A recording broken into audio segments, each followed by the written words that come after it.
welcome to Crime in Court.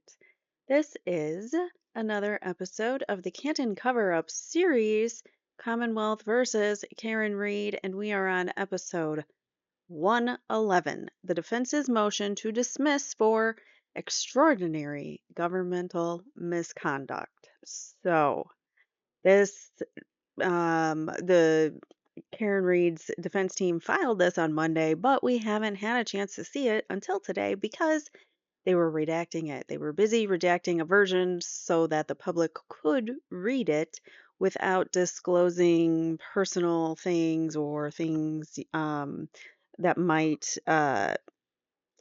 affect the protective orders and things like that. So, just for the sake of, being careful, they have redacted this copy. So, we are going to read through it. It is a 147-page motion. Well, it's about a 40-page motion with a bunch of exhibits. We'll probably just get through the motion, not all of the exhibits. There's a lot of redactions in the exhibits, anyways. So, yeah, there's like whole pages that have been redacted. So we will get through it the best we can. I am going to shrink myself here. Whoops, wrong one. There we go. And let's get to it. Please hit that like button as we begin. This is the defendant's, Karen Reed's, motion to dismiss for extraordinary governmental misconduct.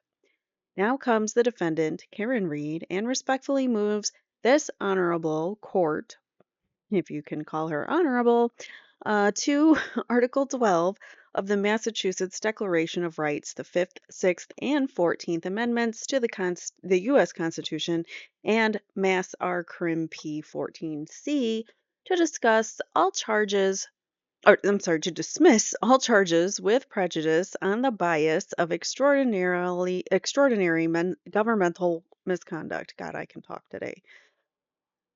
So dismiss all charges with prejudice, meaning they can't come at her again on the basis of extraordinary governmental misconduct. So they effed up big time, is what this means.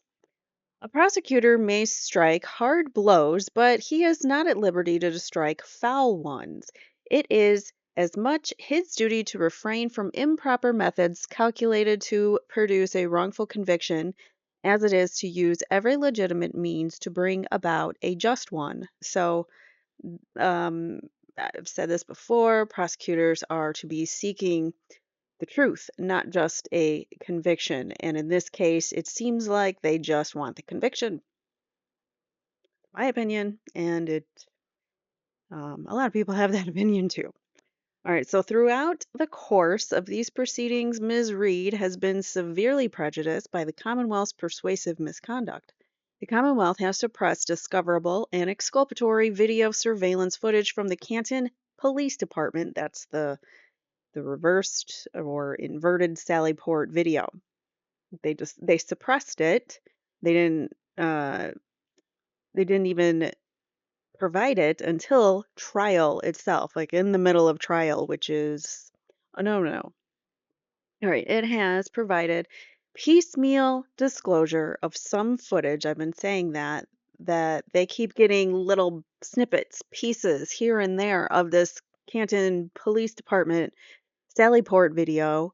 Why? Where's the full video? Where's all the metadata for that video? They're still missing all of that. So they're trying to piece it together with the little bits and pieces that they're getting, but it's not full disclosure.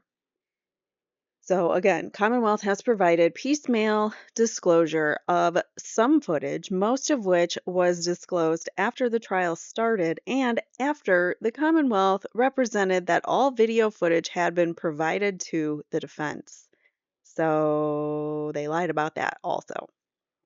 For reasons that remain unexplained, much of the video that has been disclosed is missing critical timeframes and evidence central to Ms. Reed's defense. So, FYI, I just wanted to mention you guys can follow along with me. You can download this. I will post a link in the description below of this document so you can go and look at it at any time and read all the exhibits yourself and analyze it however you feel necessary. I think the more eyes on these things, the better. So, all right. So some of the video clearly appears altered and manipulated, as evidenced by people appearing and disappearing out of nowhere.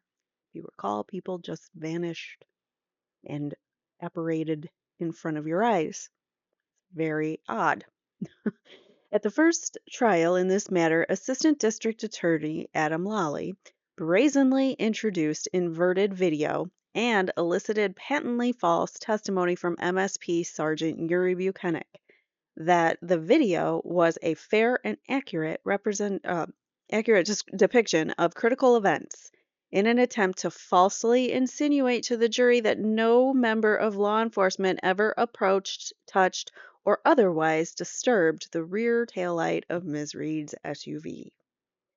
So it was a deliberate calculation that they made to make some false insinuations to the jury, make some, false evidence, make things appear the opposite of what they actually are. So there can be no doubt that this video and false testimony was offered to mislead the court as well. So this was offered to confuse you as well, judge, not just the jury, also the jury and the defense, by making it appear that MSP Trooper Michael Proctor was standing next to the left rear tail light when the Commonwealth knew the exact opposite was true. Trooper Proctor was, in fact, standing directly next to the right rear tail light. Other Sally Port video, which was unquestionably favorable to the defense because it would have severely discredited key witness Brian Higgins, redacted, inexplicably was not disclosed to the defense until months later. So what was Brian Higgins doing? Interesting. I'd like to know. Remember, we learned in a recent hearing that Higgins, there's more video from the Canton Police Department, and one of those videos includes Brian Higgins in the back of the police department and on camera pacing and talking on a phone, which he could have been questioned about that had they had that video. To this day, the Commonwealth's failure to explain the disturbing circumstances surrounding their disclosure of the exculpatory Sally Port video and why some video was suppressed from the defense at the first trial has made a mockery of Ms. Reed's right to due process. The Commonwealth exploited this court's order instructing the defense to disclose its impeachment material. Ho ho. So this is coming right after she just denied their motion to reconsider impeachment material discovery. So basically, for the first trial, there was a motion by the Commonwealth to, I guess, make the defense turn over their impeachment material, which they did because she ordered it. And then once that happened, all of the witnesses seemed to be coached on the things that they would have been impeached on had the defense had the opportunity to do so. And in just recently, the defense filed a motion to say that they wanted her to reconsider her original decision to allow it, and she denied. She denied it. So there is again now another instance of her not allowing due process for Ms. Reed by making them turn over all this impeachment material, which is not necessary or required by the law. So ADA Lally and MSP Lieutenant Brian Tully huddled with key witnesses Jennifer McCabe mid-trial. So in the middle of trial, they're talking to Jennifer McCabe, prepped her on how to explain why she never disclosed that she went to CPD Sergeant Michael Lank's home one day after John O'Keefe's death, and then suppressed exculpatory statements made by Ms. McCabe during that session until nearly a month after McCabe's testimony, at which point McCabe and other relevant witnesses were safely off the witness stand.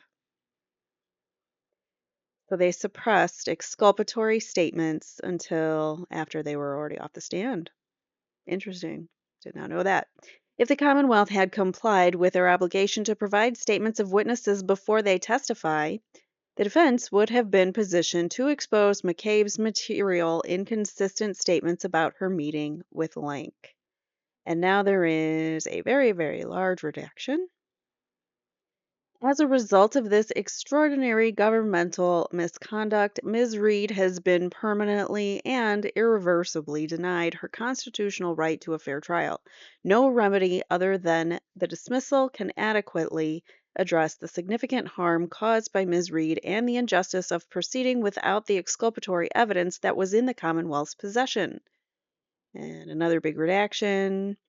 Accordingly, the case against Ms. Reed must be dismissed with prejudice. Statement of facts.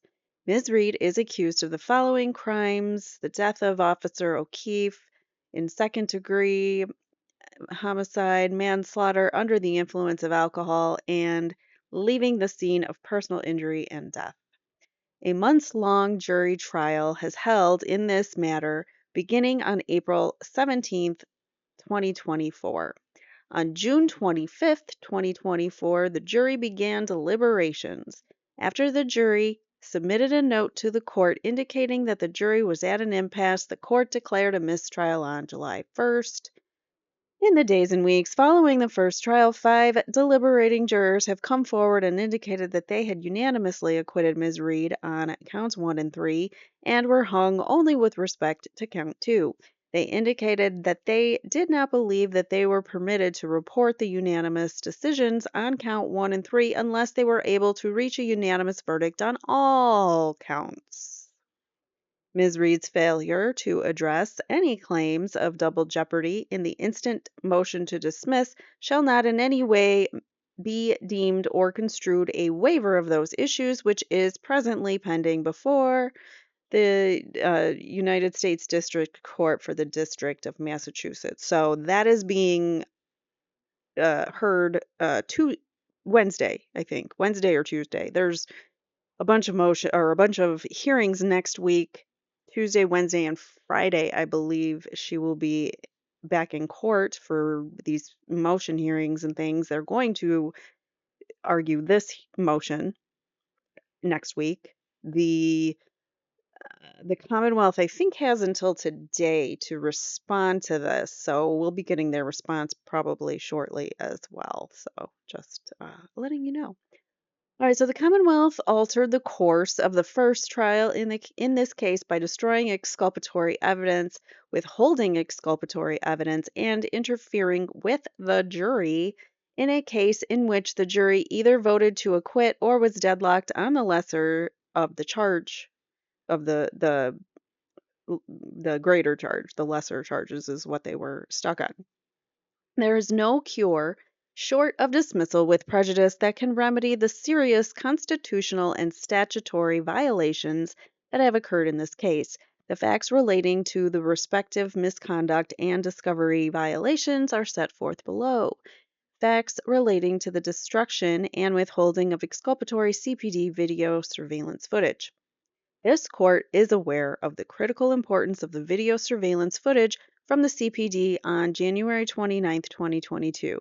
The Commonwealth has produced dribs and drabs, I like that, dribs and drabs of various clips of video surveillance obtained from the CPD's exec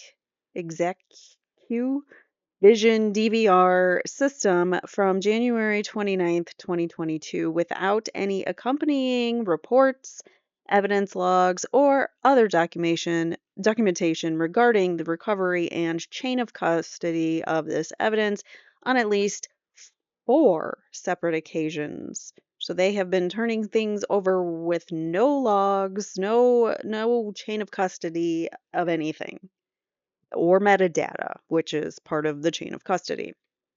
Relevant discovery orders. On February 2nd, 2022, the defense filed defendant's emergency motion for preservation of evidence, including the preservation of all physical evidence, such as video surveillance footage with the Stoughton District Court.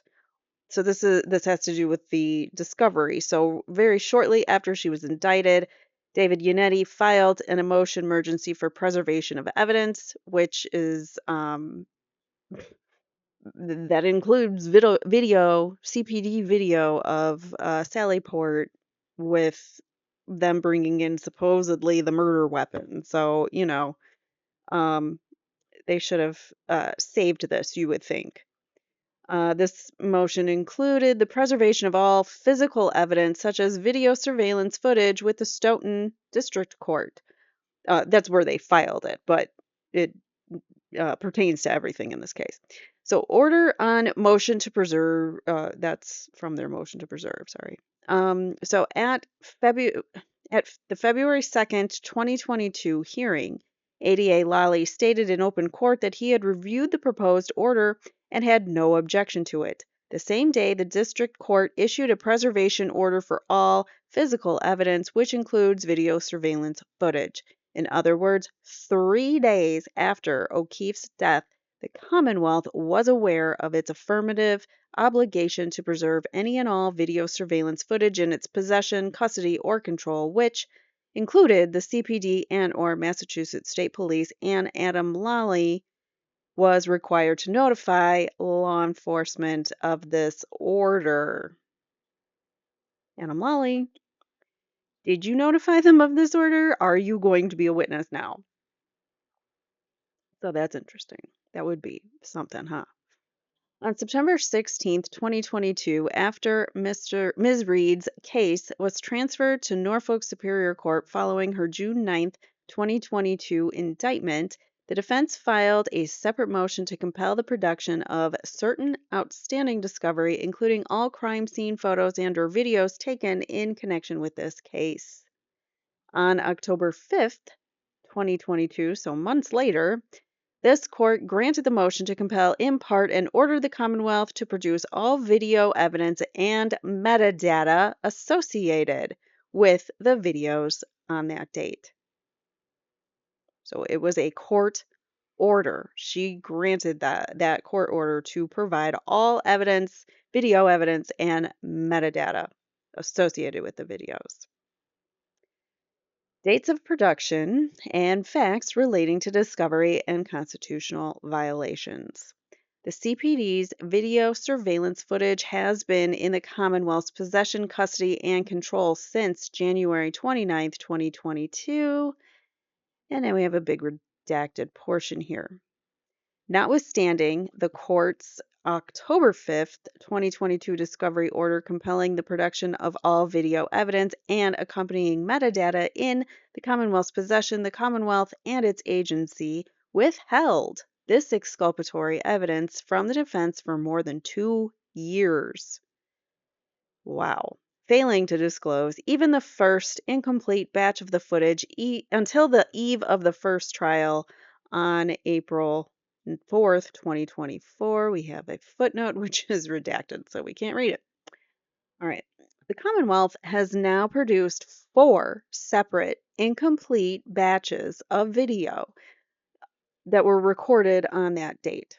On April 4th, 2024 production, April 4th, on the eve of the first trial in this matter, the Commonwealth for the first time disclosed woefully incomplete CPD video footage, which consisted of video from the CPD main driveway and CPD Sallyport front wall cameras from January 29th, 2022. Curiously, the Sallyport front wall footage omitted a 42-minute interval at the precise time the SUV arrived at the Sallyport garage. So, 42-minute interval was missing. The missing footage from the Sallyport front wall camera would have captured a close-up of the condition of the SUV's rear right taillight upon arrival at the CPD Sallyport garage, and B, the individual who had access to the right rear taillight, and C, whether anyone removed taillight material from the SUV before the first piece of taillight evidence was recovered at 34 Fairview Road.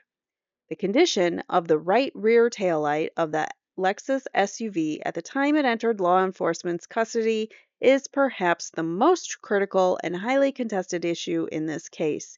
It is astounding and convenient for the Commonwealth that this seminal time frame is missing from the Sallyport front wall camera footage. Moreover, the data was not preserved in a forensically sound way, in violation of the February 2nd, 2022 preservation order, which means that the defense has been denied the ability to determine whether the Commonwealth deleted, altered, manipulated, or otherwise lost critical video evidence in its possession that it was obligated to preserve. So, without that metadata, we can't tell you for certain.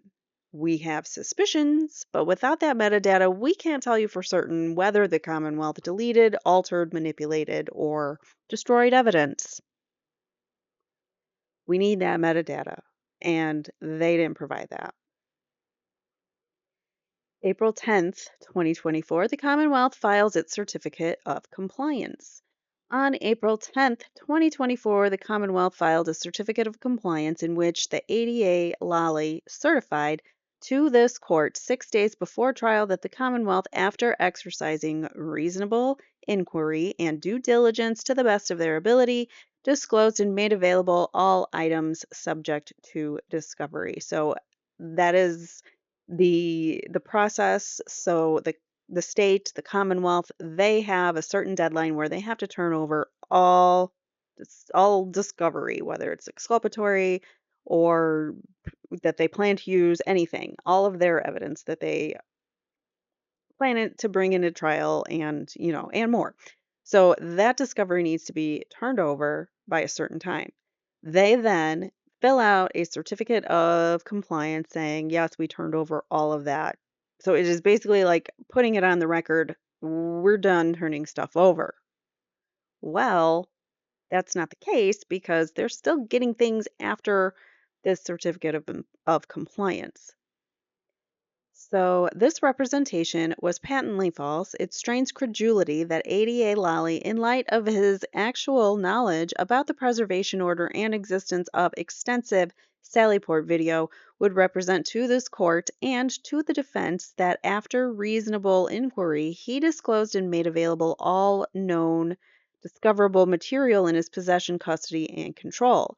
At a minimum, rather than mislead the court and the defense, ADA Lally was obligated to inform the court and the defense that there was outstanding video surveillance. So he had an obligation to let them know that there was more video. Party may not fail to make a reasonably diligent effort to comply with a legally proper discovery request. Let's read that footnote. ADA Lally was cognizant of other discoverable material that the Commonwealth did not disclose before certifying his compliance with the discovery obligations. Notably, when filing the Certificate of Compliance, he expressly represented that the lone exception of outstanding discoverable material was some evidence related to DNA testing and analysis, which, if you remember, we were waiting on some of that DNA testing.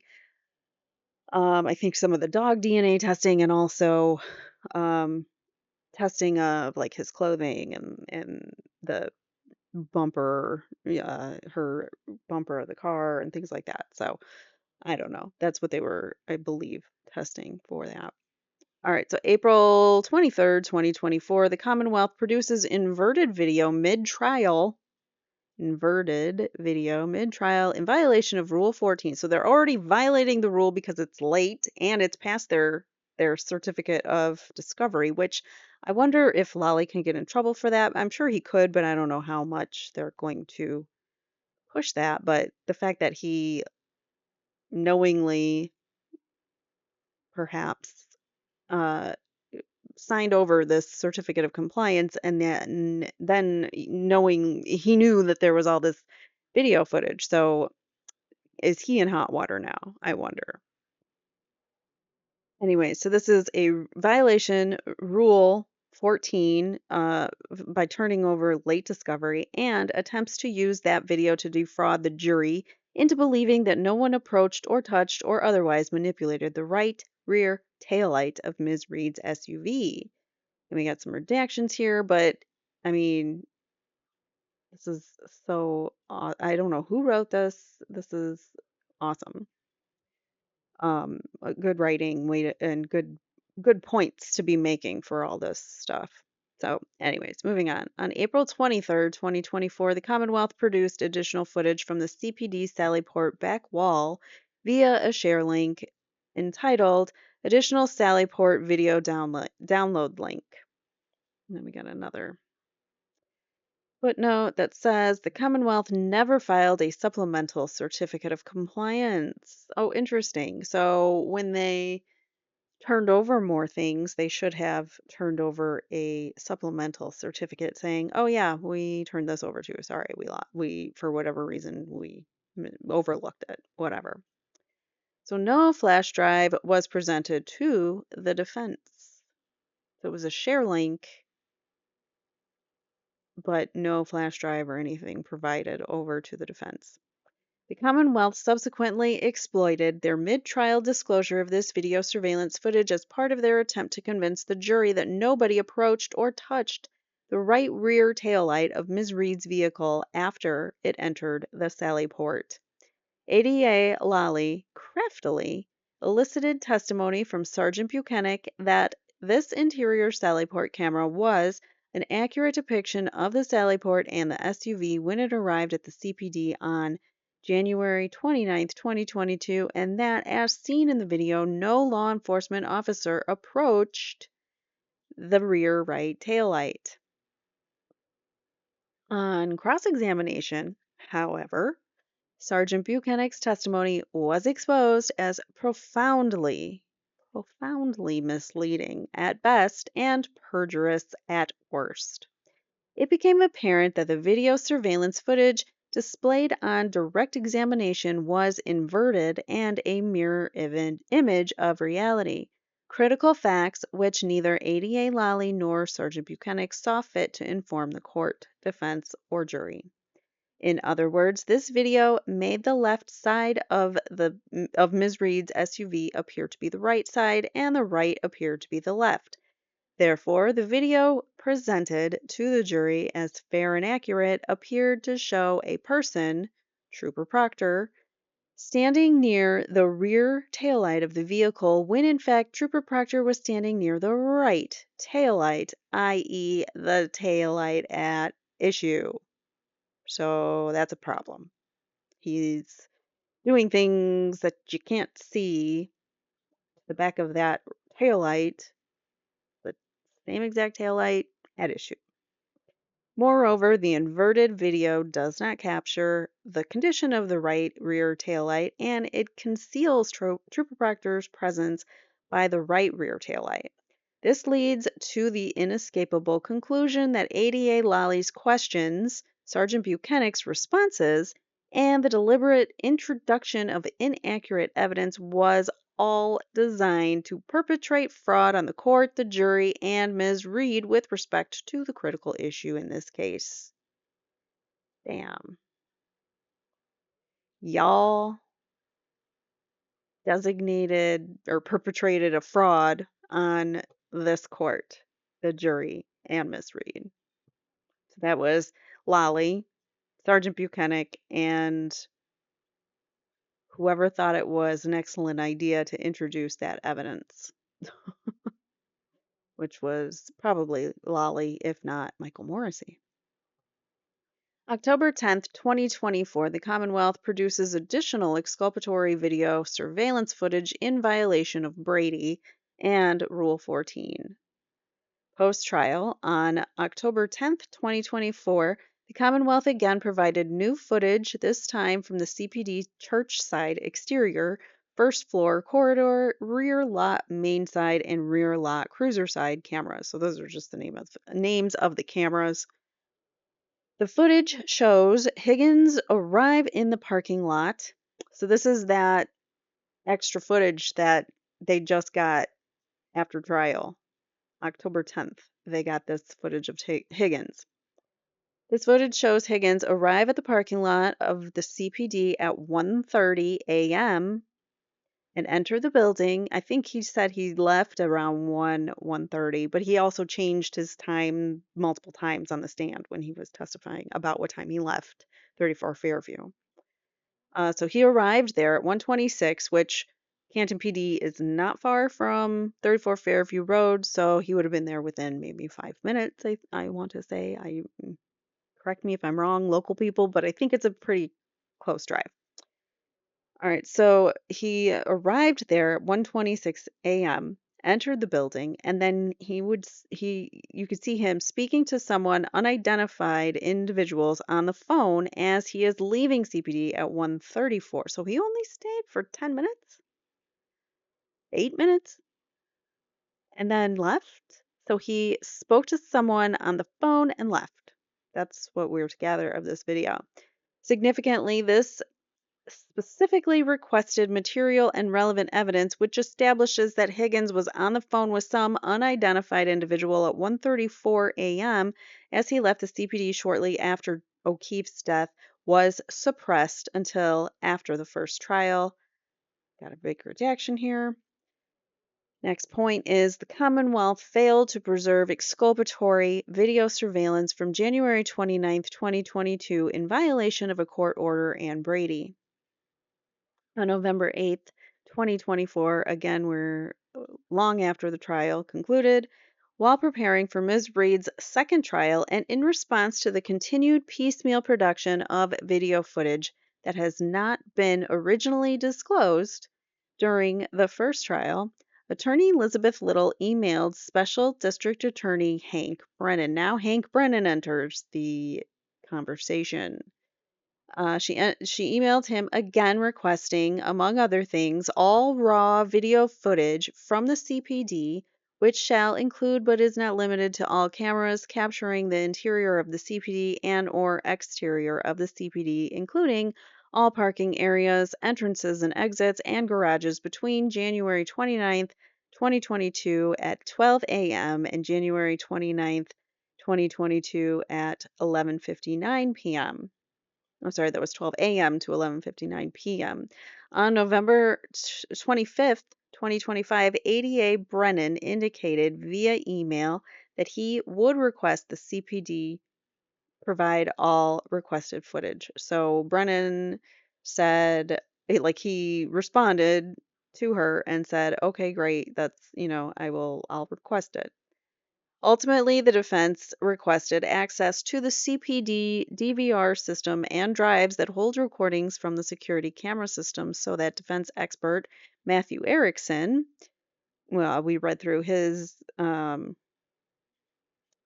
affidavit. He said that he flew there, arrived at the CPD station. No one knew he was going to be, or they acted like they didn't know he was going to be there. They're like, what Sallyport video? We have no idea what you're talking about. He's the one that went to go and forensically analyze it, and there was nothing to analyze.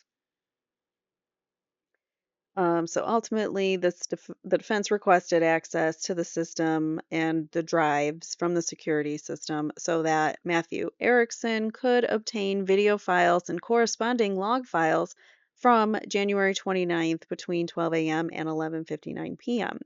Upon reaching an agreement with the Commonwealth, Matthew Erickson visited the CPD on the morning of December 12th, 2024 to image the DVR system. He then discovered, as the Commonwealth had since conceded, that the DVR system was programmed to automatically delete or overwrite footage every 30 days, which means that the Commonwealth failed to preserve the specifically requested material and exculpatory footage relevant to Ms. Reed's case. So they failed to preserve it, which, as we read prior in the filing, they were required to do so.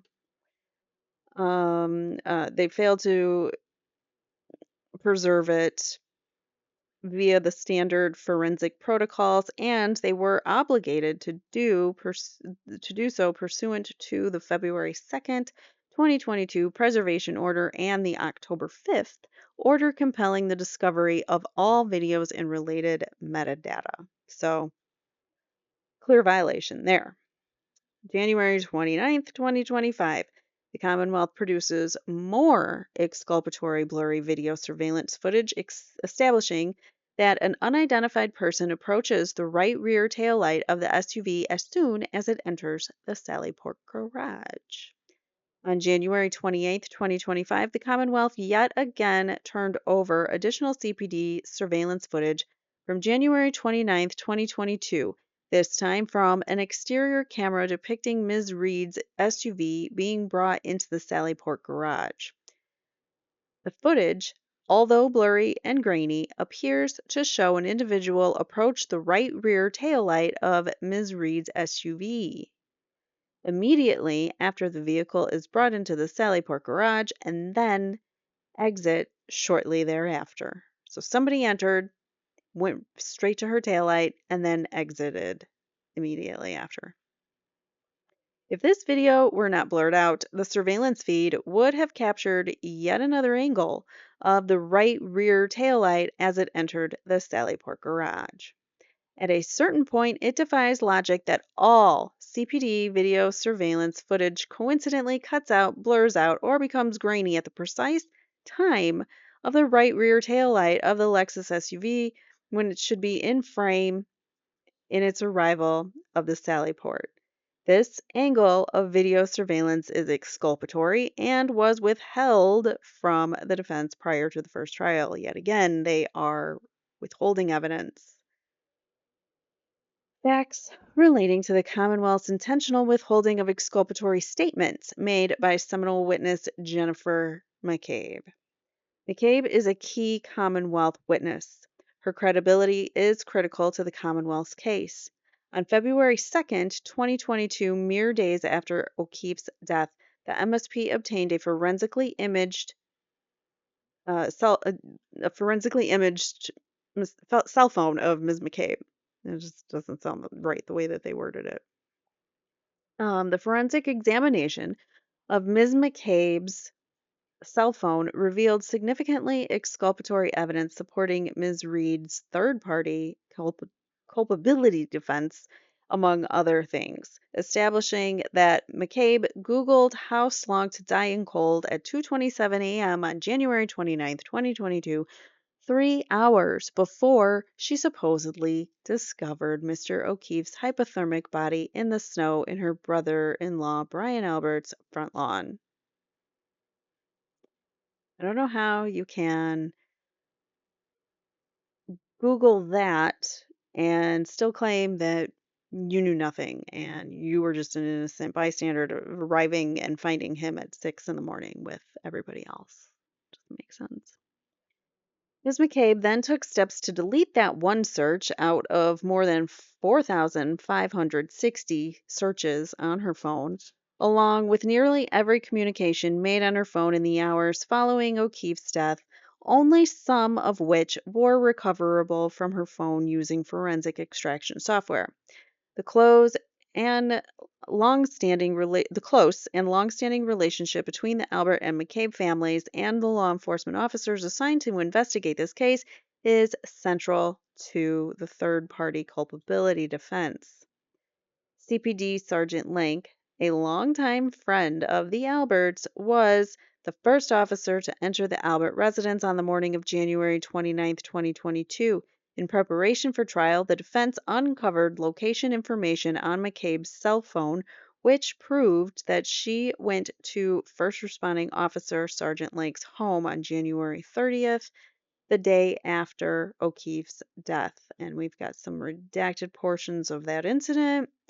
On May 7th, 2024, in accordance with this court's order, that parties disclose all information to be used for impeachment purposes, Attorney Little emailed ADA Lally and ADA McLaughlin to provide location information from McCabe's cell phone establishing that she went to Sergeant Lake's house on January 30th, 2022. Unbeknownst to the defense, ADA Lally and ADA McLaughlin shared this impeachment information with Lieutenant Tully. On May 10th, 2024, in a then undocumented meeting, Lieutenant Tully, ADA Lally, and ADA McLaughlin met with McCabe So this is right before the trial in May. Or no, during the trial, sorry, during the trial. We started April. So this is during the trial.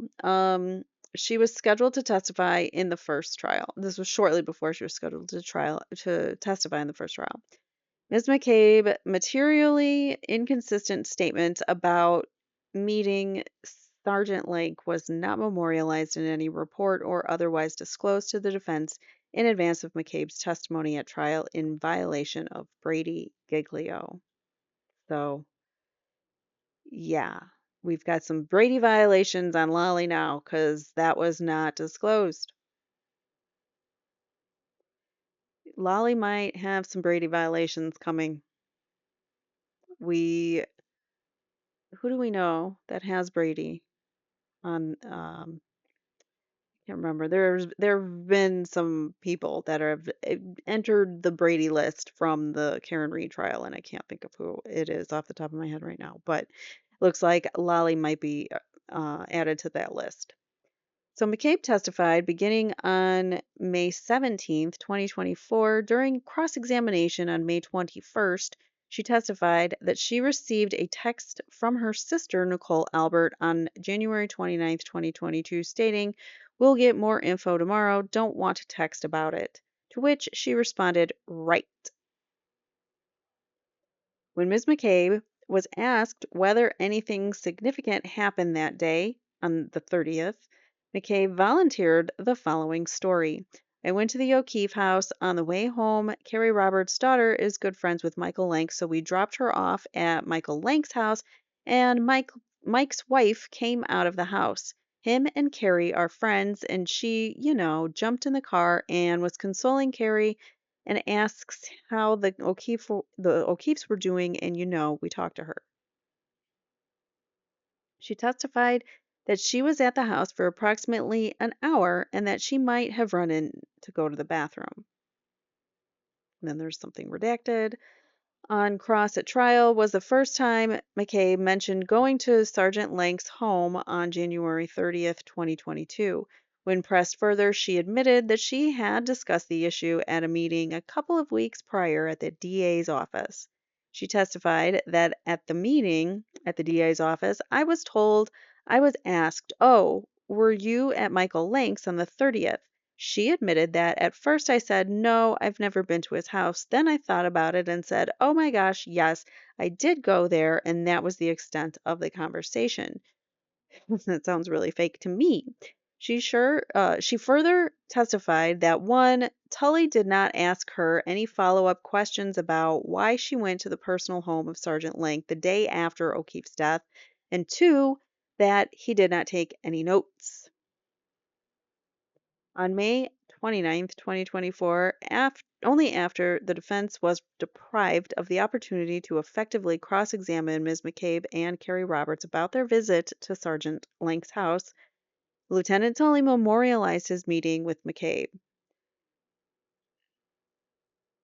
Notably, Lieutenant Tully memorialized McCabe's inconsistent claim that she went to Sergeant Lank's home to pick up Carrie Roberts' daughter. So now it's changing. Is it you're picking her up? Are you dropping her off? Are they just friends? They wanted to see one another. Like, so we dropped her off here and now you're picking her up here. Hmm. Busted. Lieutenant Tully's May 29th, 2024 report, which also omitted any reference to McCabe's exculpatory statement in which she denied that she ever went to Sergeant Lank's house, was not disclosed to the defense until June 4th, 2024. We've got a big redacted chunk here that we can't read at all. All right, that was the last point, and it was all redacted. Next, here comes the argument. The Commonwealth has engaged in numerous Rule 14 discovery violations and constitutional violations under Brady v. Maryland and its progeny.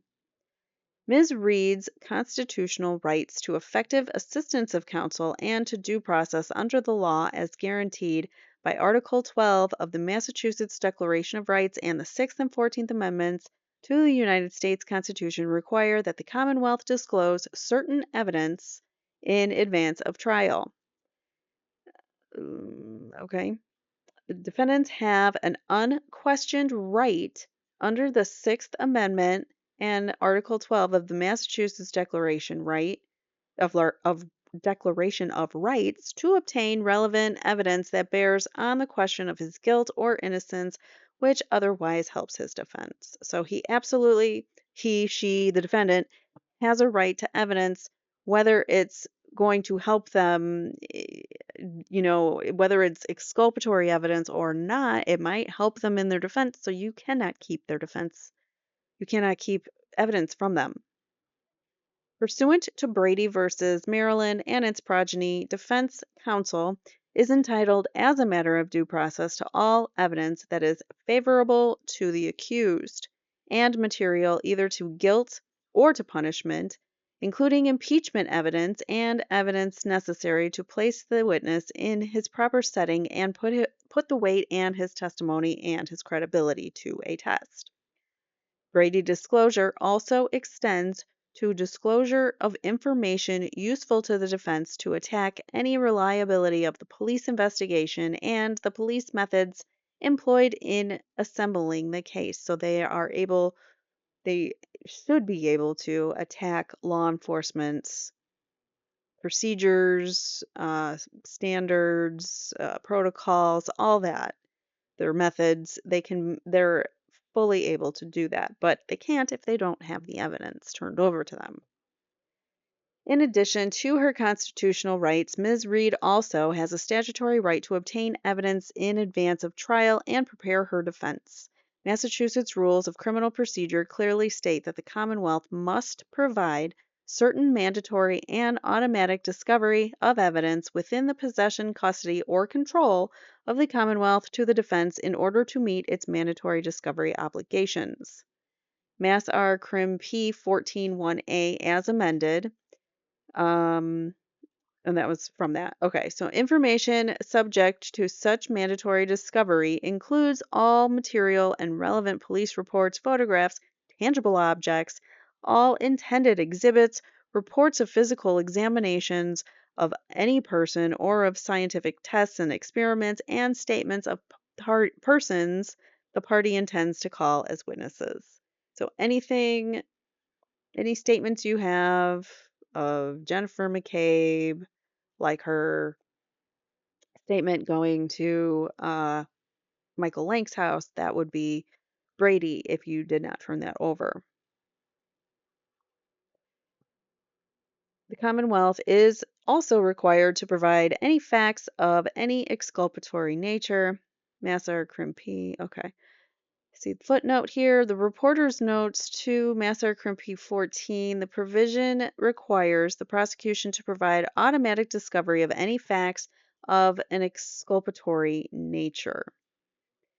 It derives from the constitutional requirement established in Brady versus Maryland that the suppression by the prosecution of evidence favorable to the accused, which happens all the time, guys, by the way, when you don't have an honest prosecutor, yeah, it happens quite more often than you would believe. The suppression of the prosecution of evidence favorable to an accused upon request violates due process where the evidence is material either to guilt or punishment, irrespective of in good faith or bad faith of the prosecution. This duty is also an ethical one imposed by the prosecution by the SJC. Internal citations and quotations omitted. So this is not just it's good if you follow this guideline. No, no, no. It is automatic. You have to turn over any kind of discovery that is exculpatory in nature. This is an ethical issue. So therefore, Brady, Lolly, and if Hank is caught, with any kind of Brady violations, they might get some punishments and things handed out to them. So that would be great if that is what happens, if they do deserve it, which I think Lolly does after reading this. All right, so the rules also state that the defendant may move for discovery of any material and relevant evidence not required by subdivision A1. Here, on February 21st, 2022, the Commonwealth was ordered to preserve all physical evidence, including video surveillance footage in Stoughton District Court. Subsequently, on October 5th, 2022, this court ordered the Commonwealth to produce all videos in connection with this case. So they have no excuse. They should have disclosed it then if they hadn't already done so, since they hadn't already done so. All right, notably, this prosecutorial duty to produce evidence covered by Rule 14 extends beyond just the prosecutor to all agents of the Commonwealth, including police. The prosecutor shall disclose information covered by mandatory discovery, provided it is in the possession, custody, or control of the prosecutor, persons under the prosecutor's direction or control, or persons who have participated in investigating or evaluating this case. So basically, any piece of information that the prosecutor touched, or people working for him, or law enforcement that is working for him, any piece of that exculpatory evidence is mandatory. Mandatory. So, what are we doing here? The prosecutor's duty to disclose exculpatory evidence extends to evidence in the possession of the police who participated in the investigation and presentation of the case. As set forth herein, the Commonwealth has repeatedly violated its discovery obligations under Brady versus Maryland and its progeny Rule 14. The Commonwealth production of the April 23rd, 2024 inverted video from the CPD Sallyport garage violated Rule 14 and this court's order from October 5th, 2022, compelling the production of video evidence. First, the Commonwealth violated Rule 14 and this court's October 5th order compelling the production of video evidence by withholding the inverted video from the Canton Sallyport until after the start of trial and after the Commonwealth had already filed its certificate of compliance. So, double whammy. Not only did they do it after trial starts because they withheld it so long, but also didn't turn it over till after the certificate of discovery, which is another violation. At best, the inverted video had been in the Commonwealth's constructive possession since January 29th, 2022. At worst, this video evidence was intentionally manipulated and inverted by the Commonwealth and its agents sometime thereafter in an effort to defraud the jury into believing that no law enforcement officer approached the right rear taillight of the defendant's SUV upon its arrival in the CPD's Sallyport.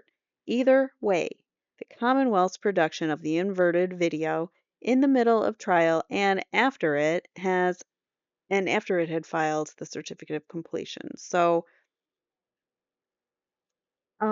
basically, either at best they just didn't have it, or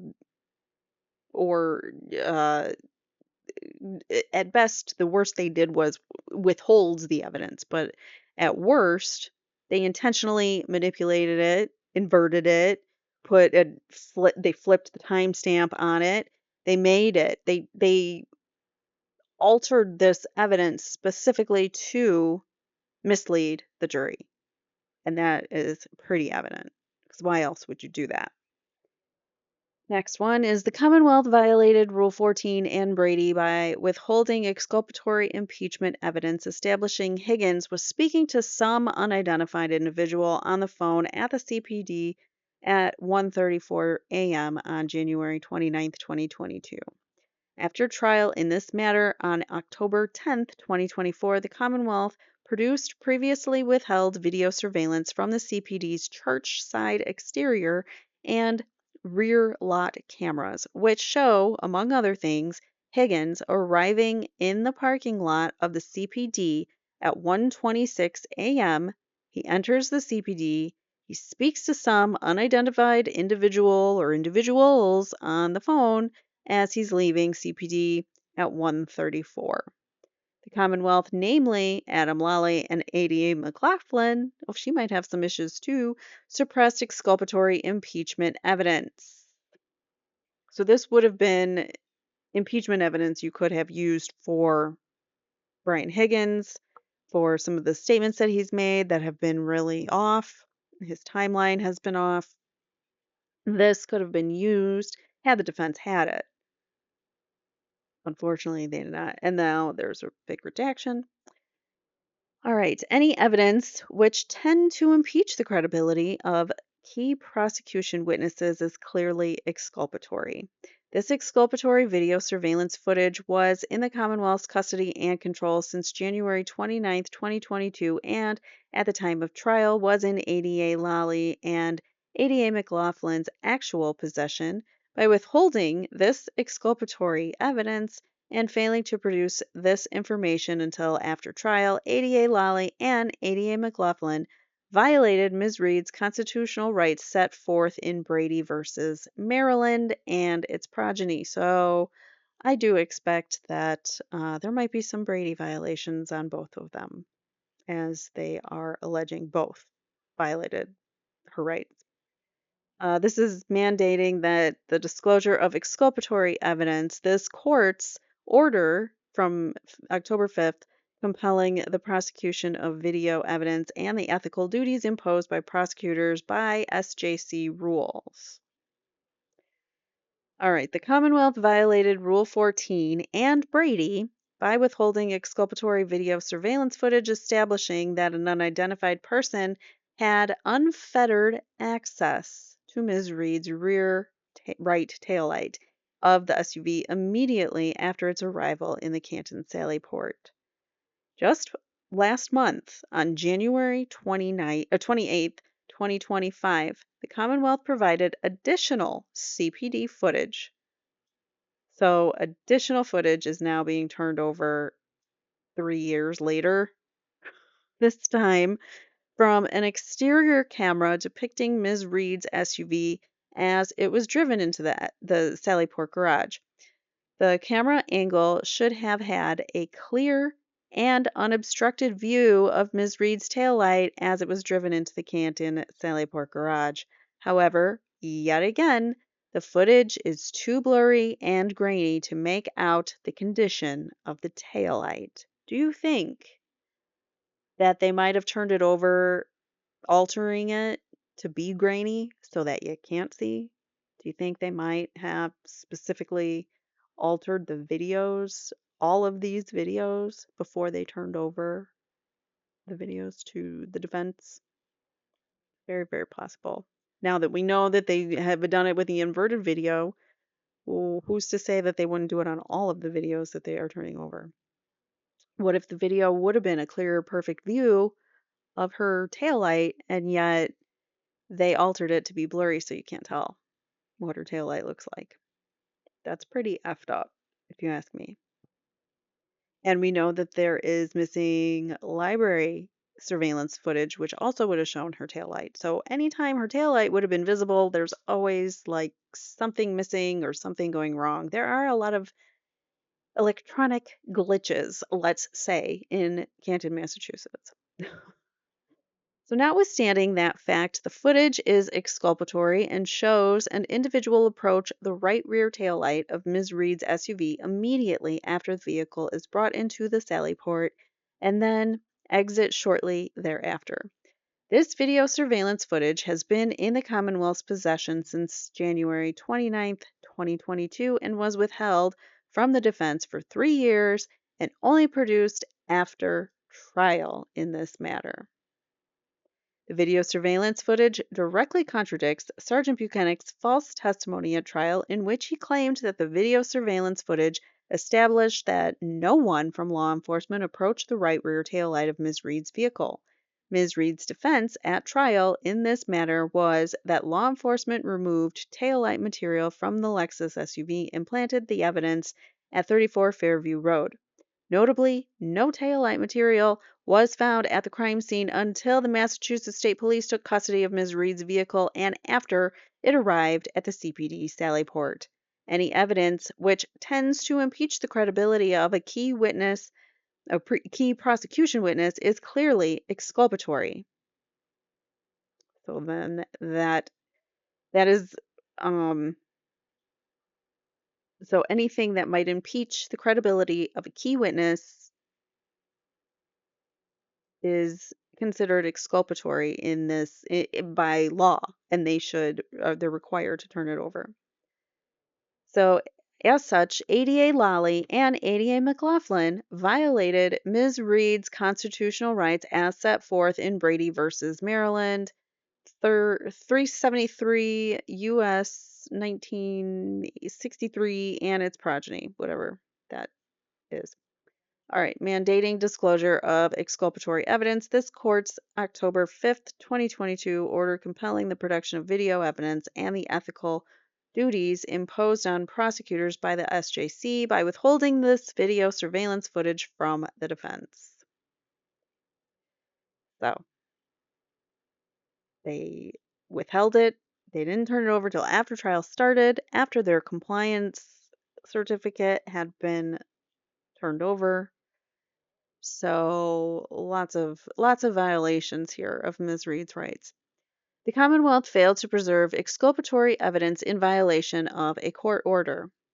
The CPD and the Norfolk County District Attorney's Office failed to preserve material and exculpatory video surveillance footage and associated logs in violation of the slow down, Heather. My words are blurring. I've been doing a lot of recording lately. All right, so the CPD and the Norfolk County District Attorney's Office failed to preserve material and exculpatory video surveillance footage and associated logs in violation of the Stoughton District Court's February 2nd preservation order and this court's October 5th order compelling the discovery of all videos in the Commonwealth's possession and related metadata. So they failed not one but two orders to turn it over.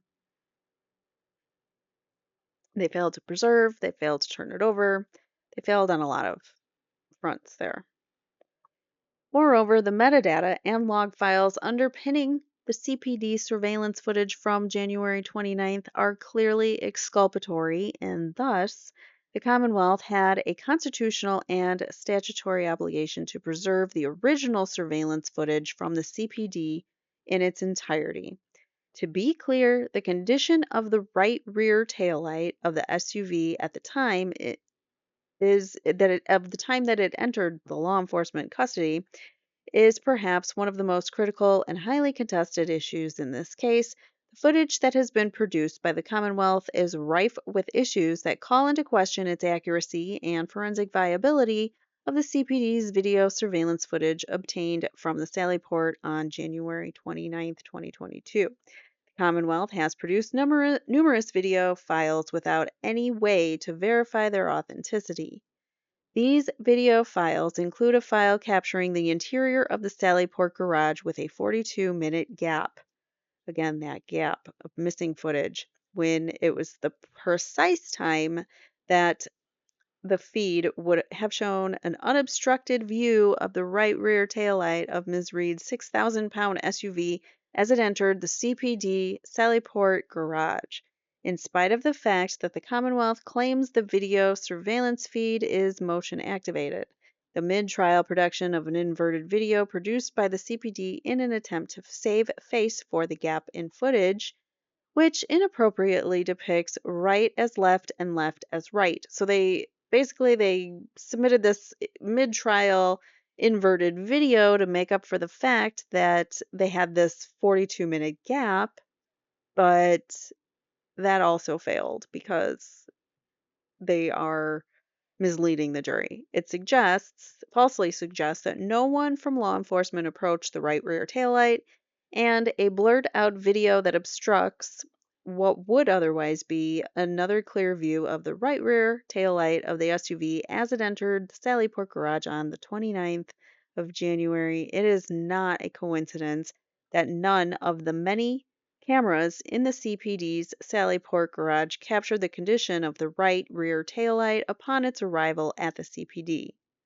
So it's not just a mere coincidence. How did all, it's like all the magic butt dials and uh, the butt dial answers and butt dial calls and just all the crazy things that keep happening to the McAlberts the night of this happening, and all the video surveillance footage of Karen Reed's car just somehow disappears. So it's not just a coincidence that none of the many cameras captured the condition of the right rear taillight upon its arrival at the CPD, and before the first pieces of taillight were actually recovered by law enforcement at 34 Fairview Road. The fact that the Commonwealth and its agent, the CPD, the Canton Police Department, failed to preserve the footage in a forensically sound way and allowed critical evidence to be destroyed is not a coincidence. It goes to the heart of Ms. Reed's defense and the credibility of some of the Commonwealth's most central witnesses, which is true. So her claim is obviously she's being framed, covered, things are being covered up. There are people who are in with these law enforcement folks, the Alberts, and therefore their credibility should really be scrutinized. Moving on. All right, so even if ADA Lally was not actually aware of the footage, a reasonable prosecutor exercising due diligence would have been aware. ADA Lally had an ethical, statutory, and constitutional obligation to obtain this footage. So, Lally was responsible for getting that footage, and he failed on that. So that is Brady. Evidence in possession of the police is Brady material, even if the prosecutor is unaware of it. So the prosecutor has a constitutional duty of inquiry. So he should have determined whether there was footage or not. Following the February 2nd preservation order, ADA Lally should have, and a diligent prosecutor would have, promptly notified CPD to preserve any existing footage and inquired about whether the DVD system overwrites or deletes old data. The certificate of compliance that ADA Lally signed and filed with this court specifically includes a representation that the prosecution made a reasonable inquiry to disclose and make available all discovery evidence. So basically, this certificate of compliance means I did all my part. I did my due diligence and I've turned over everything that there is, and there's no other CPD footage, I swear, because I've tried, I've looked, I've done my due diligence to get to you everything that I can. But now we know that that's not true. ADA Lally did anything but, and the Commonwealth is responsible for the resulting loss of this critical exculpatory evidence, which cannot be cured short of dismissal of the case. So there's no other cure to this other than dismiss the charges because it is so egregious what they did. It really is. And the fact that trial even continued after that, after they turned over this inverted video and it was revealed in court that it was inverted and they lied about it. They misrepresented it. That should have been a mistrial without prejudice right there, or with prejudice right there. Without, a mistrial without ever being able to come at her again for the charges. All right, so the next one is the Commonwealth withheld exculpatory statements by McCabe in flagrant violation of its obligations under Brady and Rule 14. The Commonwealth withheld the May 10th, 2024 exculpatory statement of McCabe in which she denied traveling to the personal residence of first responding Officer Lank on January 30th, the day after O'Keefe's death, and then claimed that she went there with Carrie Roberts to pick up Roberts' daughter. Clearly, the Commonwealth was required, pursuant to their Rule 14 discovery obligations, to disclose the false statement made by McCabe to Lieutenant Tully regarding her visit to Sergeant Lank's house. So first she denied it. Then she said they were picking up Robert's daughter, Carrie Roberts' daughter, and then she said they were dropping her off. So there's that too. So that all should have been disclosed to the defense. Rule 14 requires automatic production of all statements of persons the Commonwealth intends to call as witnesses and facts of exculpatory nature. So all of that fits in that Rule 14, and it should have been turned over. And why it wasn't, that is a Brady violation on Adam Lawley's part.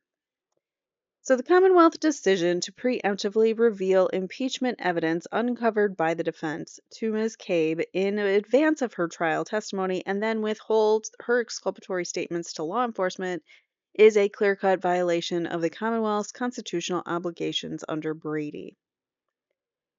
So they definitely should have disclosed all of that.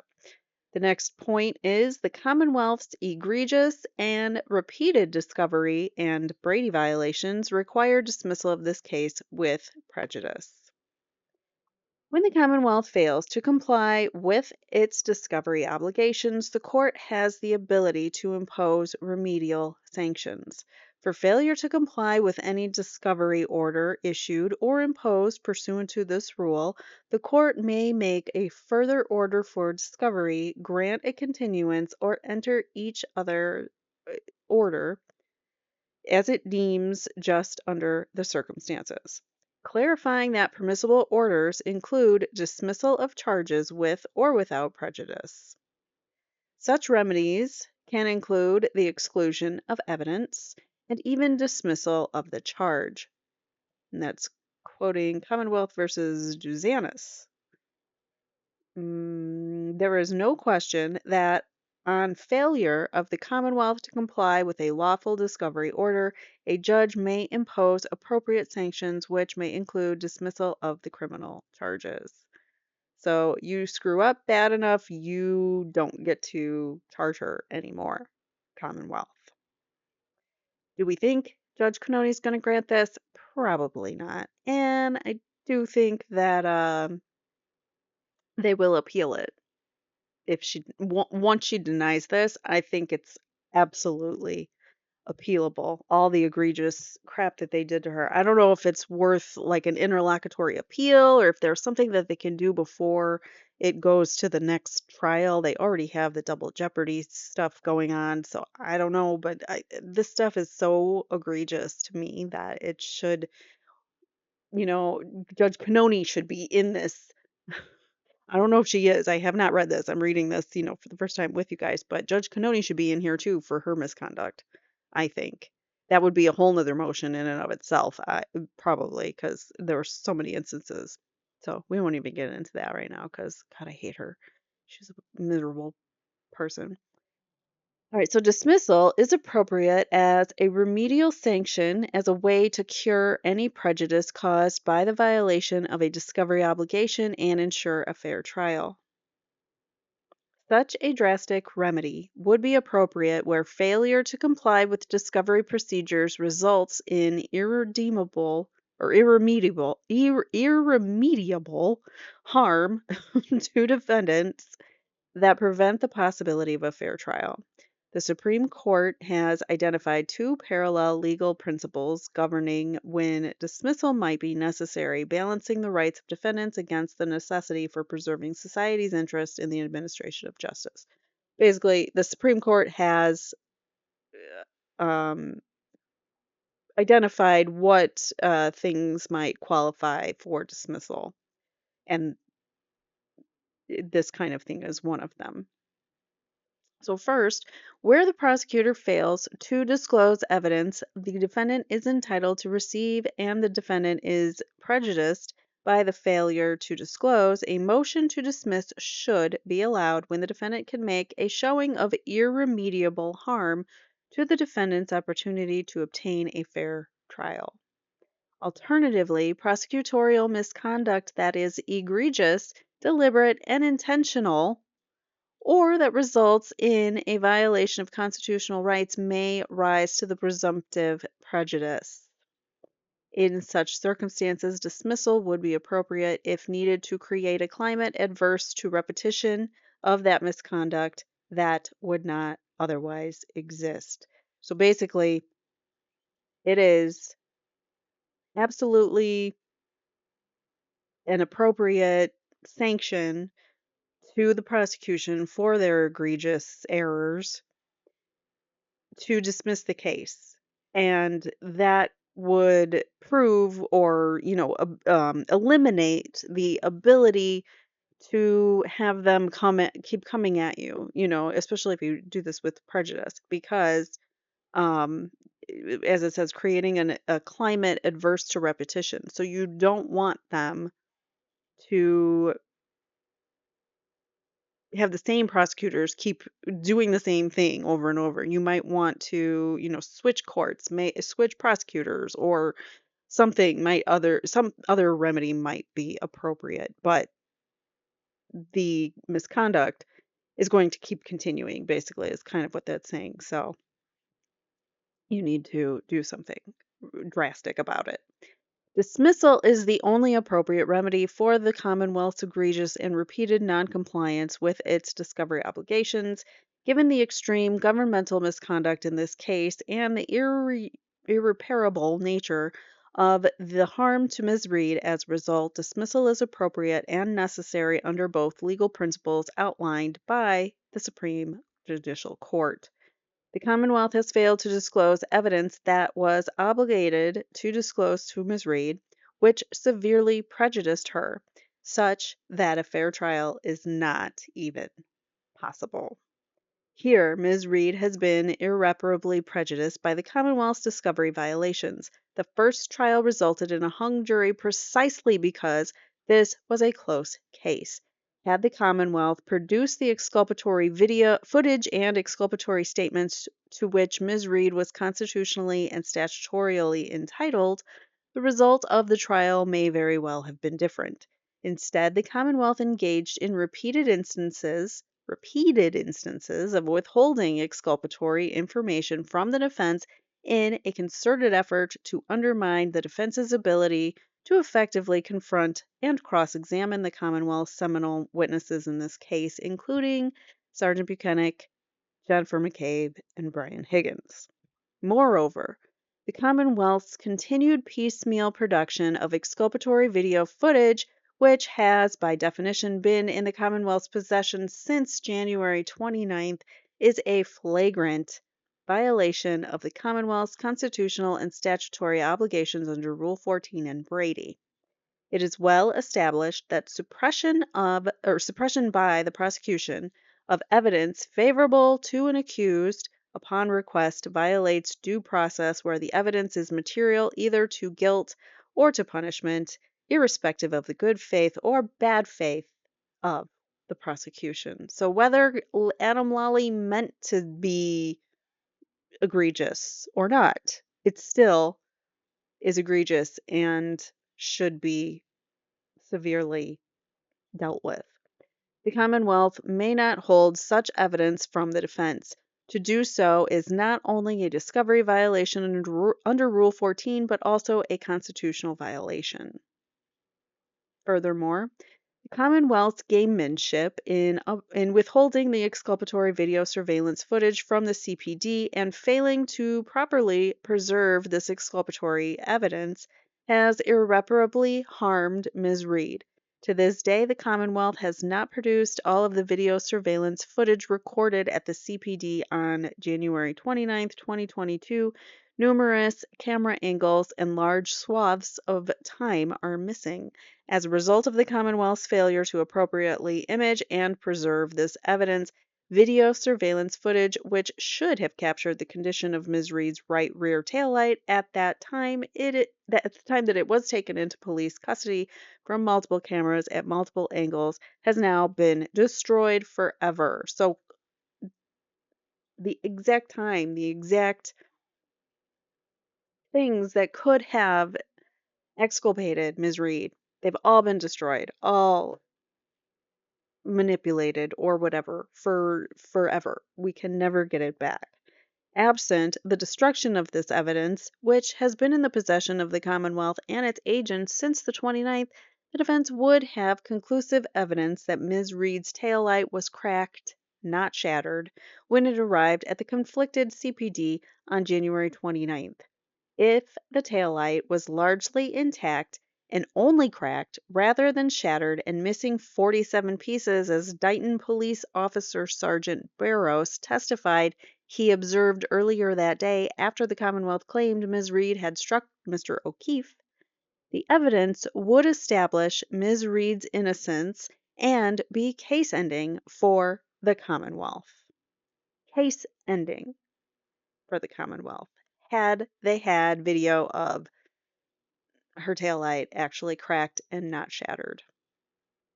It should not be lost on this court that the video surveillance was destroyed in the Commonwealth's possession in direct violation of that preservation order.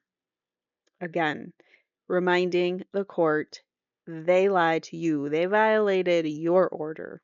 You ordered them to do something. They declined to do it. They failed to do it. So therefore, Brady. I mean, whether they meant to or not, whether it was good faith or not, Brady. So as a result, Ms. Reed is left without the ability to forensically examine the CPD's DVR system to determine whether the many random clips produced by the Commonwealth in discovery have been altered, manipulated, or tampered with, and whether other clips have been destroyed. Let's read that. Unsurprisingly, the Commonwealth is utterly unable to establish any chain of custody for the footage, let alone explain how it had become inverted. Unlike the other video surveillance obtained by MSP in this case, the CPD video surveillance footage was never logged into evidence. There are no reports documenting the recovery of the evidence, and there is no documentation regarding its chain of custody. So if you had any questions about that Sallyport and its chain of custody, there is none. So the Commonwealth's failure to preserve and produce this exculpatory evidence, which includes the destruction of all original and native video surveillance footage and the accompanying log files, has irreparably harmed Ms. Reed. There is no lesser sanction that can cure the Commonwealth's failure to preserve this evidence. Exclusion of the video surveillance footage at trial would undermine Ms. Reed's defense because the footage itself is exculpatory. Indeed, the very nature of the evidence is such that its exclusion harms rather than helps Ms. Reed. The exculpatory evidence. So put that in mind. Most of the time, defendants are trying to suppress evidence. This is the most transparent defendant on the planet. She is trying to share as much evidence as possible, and usually the people that have stuff to hide are the ones that are suppressing things. So, I mean, not always. Defendants suppress things for many reasons, but um, the pattern is the Commonwealth is suppressing everything. The Commonwealth is holding back and not giving over evidence, not the defense, which usually, in cases of guilty defendants, that is the case where they're not going to be turning over everything, willingly, and they'll say they're the ones that have, evidence missing, perhaps, but not the prosecution. That's not the way it's supposed to work, but that is where we're at. The Commonwealth's failure to preserve and produce this exculpatory evidence, which includes the destruction of all original and native video surveillance footage and the accompanying log files, has irreparably harmed Ms. Reed. There is no lesser sanction that can cure the Commonwealth's failures to preserve this evidence. Exclusion of the video surveillance footage at trial would undermine Ms. Reed's defense because the footage itself is exculpatory. Indeed, the very nature of the evidence is such that its exclusion harms rather than helps. I read that whole thing, didn't I? I'm sorry, totally lost. I thought I was coming back from the footnote. Anyways, it's good to reread things sometimes. All right, so the exculpatory evidence to which Ms. Reed is constitutionally entitled is permanently lost. Therefore, the Commonwealth's misconduct can be remedied only by dismissal of the case because all the evidence, that Sally Port evidence, is gone forever. There's no chain of custody, there's no log, there's nothing gone, if there even was one.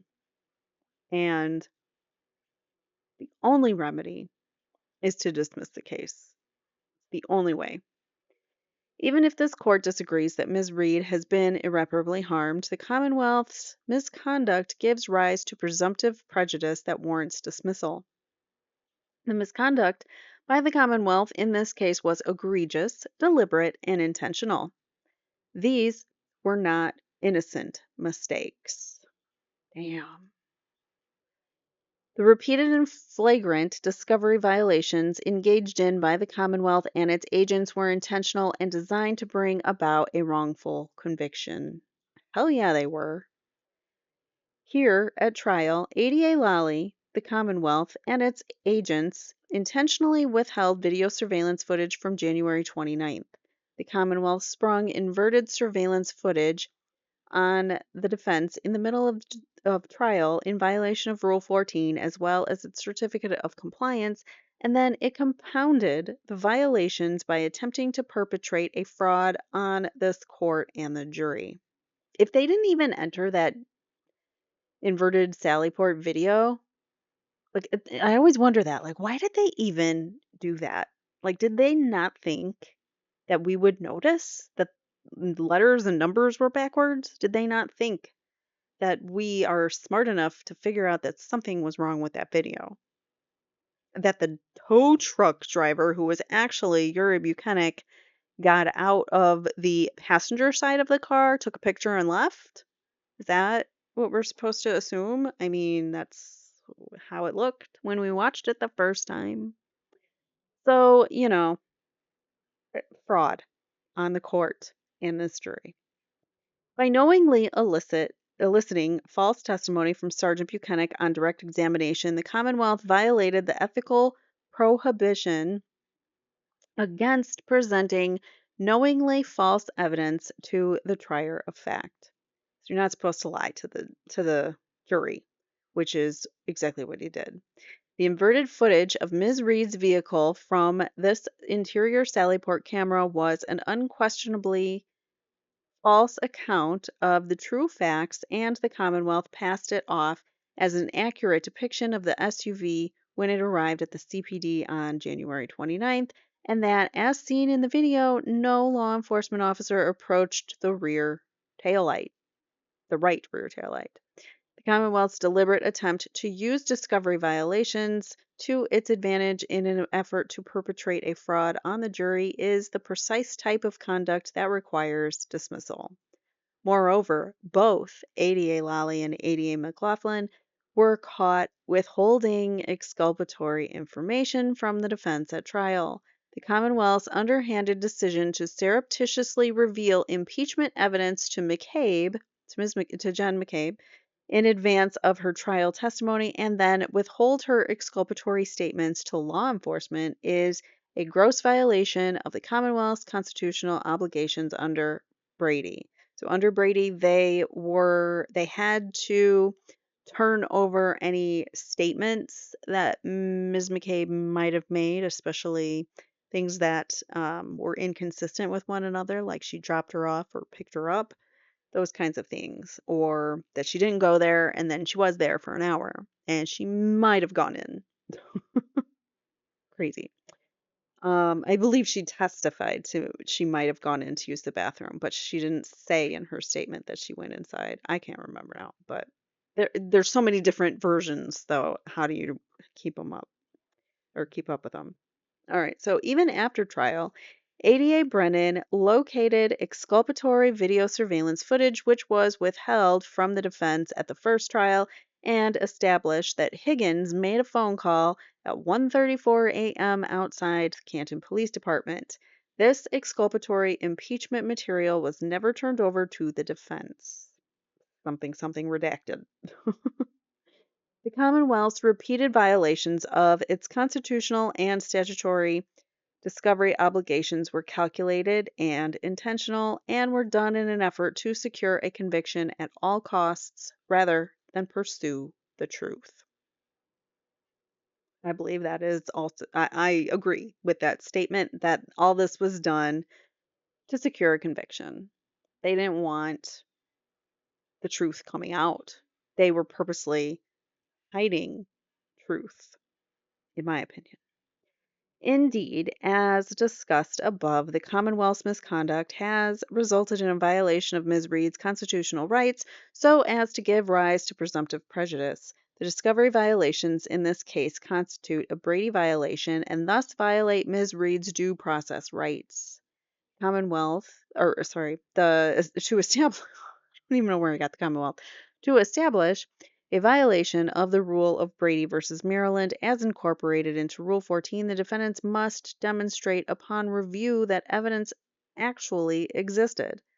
That evidence would have tended to exculpate him and that the Commonwealth failed to disclose it upon proper request. I think we can all agree the evidence did exist at some point and it would be beneficial to Karen's defense, and it was never disclosed. I think we can all agree on those three things. As discussed above in Part 2A, all three prongs of the Brady inquiry are met in this case. Given that the facts give rise to presumptive prejudice and considering the need to create a climate adverse to repetition of the misconduct. This case should be dismissed. To allow this case to proceed to trial would create a climate in which these types of flagrant constitutional and statutory violations are regarded as permissible. In the state of Massachusetts, it is. The criminals are the ones who are supposed to stop crime, apparently. Such an outcome cannot be tolerated by this court. Except she is a criminal, a corrupt criminal, so she's going to deny this, but she absolutely is part of it. Commonwealth's clear, repeated, and intentional failure to comply with discovery orders requires an appropriate remedy in this case. Because the discovery violations concern a failure to produce and preserve exculpatory evidence, and because exclusion cannot remedy the violation, the only appropriate remedy is dismissal of the case. Because of the Commonwealth's egregious misconduct, including repeated and intentional delays in providing discovery, the withholding of material and exculpatory evidence, and failure to comply with court orders regarding discovery, Ms. Reed's constitutional right to a fair trial has been irreparably and irreversibly harmed. I mean, great point. The perfect summary of what has been going on to her or with her. So no proceeding against her can satisfy the constitutional requirements of a fair trial. She cannot get a fair trial in Massachusetts in Norfolk County with Judge Bev. I don't think. The defendant therefore respectfully requests this honorable court to order that this case be dismissed with prejudice. Dismissal is the only appropriate remedy for the violation of Ms. Reed's Sixth Amendment right to trial by an impartial jury. Additionally, dismissal of this case is also required to remedy the violation of Ms. Reed's Sixth Amendment right to an impartial jury. There's a whole bunch of redacted stuff now. Notably, a juror may never be dismissed because of their views on the case or for the reasons having to do with their relationships with other jurors. Instead, jurors may only be dismissed for reasons personal to the juror that have nothing to do with those views on the case or relationships with other jurors. Anybody think that this might have to do with the fact that Judge Canoni might have done some jury tampering by selecting the foreman herself? She hand chooses the foreman before she selects any of the alternatives. And then when she does select the alternatives, it's all three of the people who seem to have been completely disgusted by Michael Proctor and some of the way in which the investigation was going. They seemed to be disgusted by some of the McAlberts. And yet, all three of those people who were visibly, showed their emotions on their face about the injustice that was happening to Karen Reed were removed from the jury and made as alternates. So they did not get to deliberate in this case. So there's that. So I wonder if that has anything to do with what is redacted here. Just a guess. So dismissing a juror because of their views violates a defendant's Sixth Amendment right to an impartial jury. And then a whole bunch of stuff is cited there. There's some more redactions. Jury tampering, such as this, is presumptively prejudicial. So they are talking about jury tampering. And we have talked about this on this channel many times that we believe Foreman might not be on the up and up, and that Judge Canoni might have had something to do with the final members of the jury being who they were. So I do believe this might be talking about Canoni. All right, so jury tampering such as this is presumptively prejudicial and triggers a burden of the government to prove that the tampering was harmless to the defendant. The Commonwealth cannot do so. I wonder if they got any kind of information from from the alternates. That would be fantastic. If any of the alternates happen to listen, or you happen to be posting on social media and talking about this case, urge the alternates to speak up to David Yannetti and Alan Jackson and tell them about, any kind of nefarious things that they might have seen, or um, you know, feelings that they might have been targeted to be removed from the jury, perhaps. Those that might be something that could help solidify this allegation. Because at this point it is just an allegation, but I mean, I have not found anything to be unreliable in the defense's arguments or filings. So, for the most part, I believe them. All right, so the next part is redacted, and then it says, as per Massachusetts law, courts do have the discretion to dismiss jurors when doing so would be in the best interests of justice. So this is the court, the Judge Canoni dismissing jurors. So as per Massachusetts law, Canoni does have discretion to dismiss jurors when doing so would be in the best interest of justice. Judges can do this at any time during the trial process, although the procedural burden and standard vary at various stages. So remember earlier in I can't remember what week, but it was somewhere in the middle or closer to the end, but not at the end yet. And one of the jurors had been removed from the jury because somebody said that they heard her talking about how she didn't like Karen's talking. There was another juror who also was removed because supposedly somebody heard her talking about the case at a bar, which I don't think is true. So that would be another person, to come forward and speak up about what might or might not have happened. I think the Commonwealth may have had something to do with removing certain jurors, and that is what this is about. So hopefully the the attorneys for Karen Reed already did a lot of their due diligence to make an inquiry about this.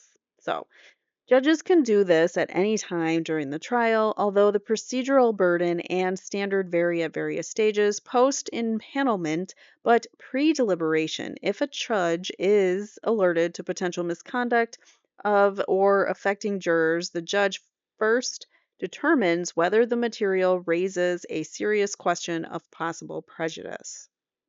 If so, She determines she must then hold a hearing to inquire further about into an alleged misconduct, which she did both times that those jurors were removed. The one that was didn't like Karen Smirk, and then the other one that supposedly was out at a bar drinking and talking about it, but I think like somebody overheard her or something. So it's like really unreliable source. It's hearsay. So I don't know. Somebody she was more pro Karen Reed too. So that might she could be the one that they're talking about. I don't know. All right, so we've got some more redactions, and then it says ultimately, Ms. Reed's Sixth Amendment right to an impartial jury entitles her to certain procedural protections when it comes to the dismissal of jurors. Those procedural protections were not provided here. I would love to read this unredacted portion. I want to know so bad what happened with the jurors. And I think we might get some more information once if this ever does become available publicly. I want to know uh, what they're alleging about Canoni and your tampering. And I'm not saying that it is about Canoni, but that's I'm assuming. So these constitutional violations, also it's redacted, so it makes me think like, Canoni didn't want this part in. These constitutional violations, along with the egregious discovery violations discussed above, demonstrate the inherent unfairness of the proceedings against Ms. Reed and warrant dismissal of the case against her. For the reasons above, Ms. Reed respectfully requests that this honorable court grant defendant's motion to dismiss for extraordinary governmental misconduct with prejudice, although dismissal is required and appropriate under the circumstances. In the alternative, the defense seeks and is entitled to an evidentiary hearing on these issues attendant to the Brady violations and juror interference. That evidentiary hearing will require testimony from a number of witnesses, including but not limited to Haiti A. Lally, McLaughlin, Brennan, Tully, Chief Rafferty, Trooper Proctor, Sergeant Buchanan, Colleen Crawford, and others of the CPD, and Lieutenant Fanning. Holy moly. So they're saying if we do this evidentiary hearing, then we might call any of these witnesses. I'm going to repeat them.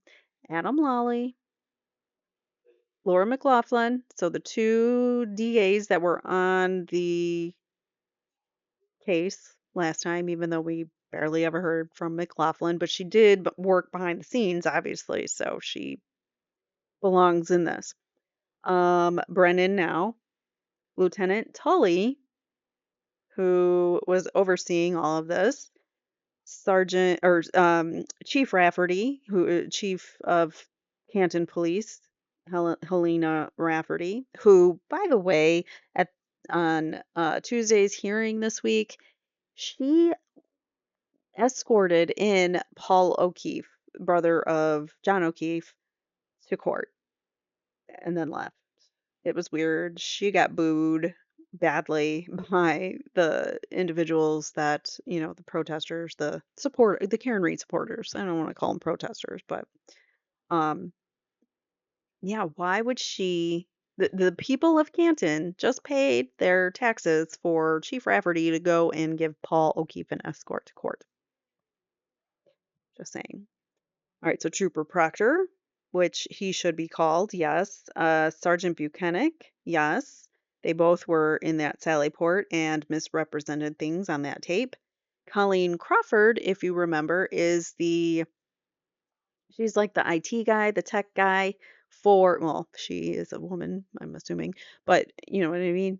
So she is the tech person for Canton PD. And she was the one who met with that Matthew Erickson, the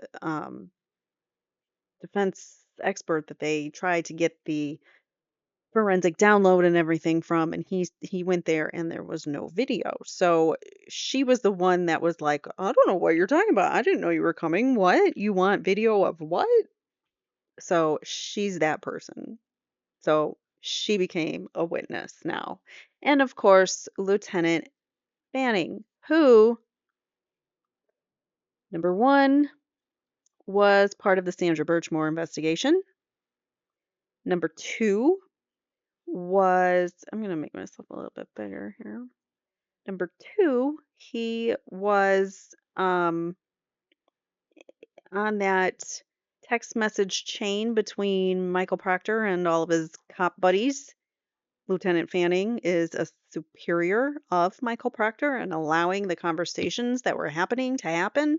And then he was investigated for misconduct in this case, but it was unfounded or something like that. Like they couldn't prove it, but they couldn't disprove it or something, which is like the dumbest excuse, but okay. So he was found not to have done any kind of misconduct, but at the same time, he also was in charge of the jury. So if you were wondering how he's connected in many ways. He was in charge of overseeing the jury in the Karen Reed case, which is a complete conflict of interest. Normally, court officers are in charge of the jury. For some reason, they enlisted Judge Cannoni. I believe Judge Cannoni enlisted Lieutenant Fanning. So that might be part of why he's being called too to testify to that. I would love to see Judge Bev as a witness here. Wouldn't that be interesting if this kind of motion was able to go to the Supreme Court or the SJC and have Judge Cannoni be a witness? Because I think it's heading that way. I really do. I think the hammer of justice is coming down pretty hard over there, and everybody's scrambling, and including Judge Cannoni, and that's probably why she got so emotional with the other hearing, and she can't control her emotions because she knows the walls are closing in on all of them, on Morrissey, on all of the people listed here, on herself, and not going to go good for them, I don't believe. So that is the motion. So that was, I'm sure that was written by Liza Little and Alan Jackson overseeing that. And then we also have David Yannetti, Robert Alessi signing that. Now we have some. Oh, here's the affidavit of Alan Jackson in support of the defendant Karen Reed's motion to dismiss for extraordinary governmental misconduct. I, Ellen Jackson, Esquire, under oath, do depose and state as follows. I am a partner at the firm Worksman, Jackson and Quinn. I represent defendant Karen Reed, pro hoc vice. I submit this affidavit on personal knowledge in support of defendant Karen Reed's motion to dismiss for extraordinary government misconduct. I have reviewed all of the discovery produced by the Commonwealth in connection with this case. There is significant exculpatory evidence which has been in the Commonwealth's possession since January 29th and was withheld from the defense at the first trial. The facts set forth in the instant motion to dismiss for extraordinary governmental misconduct are true and correct to the best of my knowledge. Attached hereto as Exhibit A is a true and correct copy of the Stoughton District Court's order, so the February order allowing defendant's emergency motion for preservation of evidence. The next exhibit is B in which is a true and correct copy of this court's October 5th order allowing in part defendant motion to compel discovery. 7 is redacted. We don't know what 7 is. 8. Attached hereto is exhibit D, I, J, O, and S, and are true and correct copies of excerpts of transcripts from the first trial in the Commonwealth versus Reed. Then we have exhibits E, H, K, and M, which are true and correct copies of video surveillance footage from the Canton Police Department captured on January 29th, which were produced in discovery by the Commonwealth on April 4th, April 23rd, October 10th, and January of this year, 28th. So those are the dates in which they received all of the different Sallyport video. Attached here too as Exhibit F is a copy of the Commonwealth Certificate of Compliance, which is filed in this court. on October or on April 10th. Then we have another redacted point exhibit. We don't know what that is. Next is Exhibit P, which is a true and correct copy of Lieutenant Brian Tully's May 29th, 2024 report memorializing his May 10th interview with Jennifer McCabe, which was not produced to the defense until June 4th of 2024 as part of NODXLV. That's, I believe that would be their the latest discovery, or one of their discovery drops to the defense.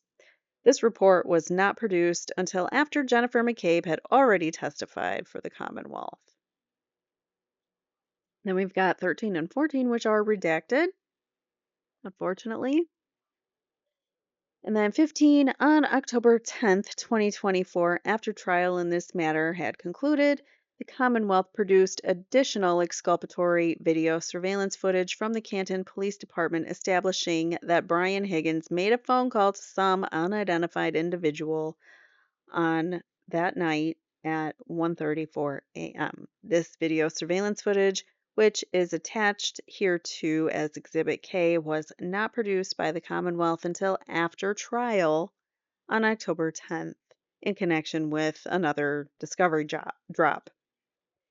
Special prosecuting attorney Hank Brennan indicated that he located this video footage on some sort of electronic device in a box that was in the actual possession of the Norfolk County District Attorney's Office. You don't know what it is that you received them from?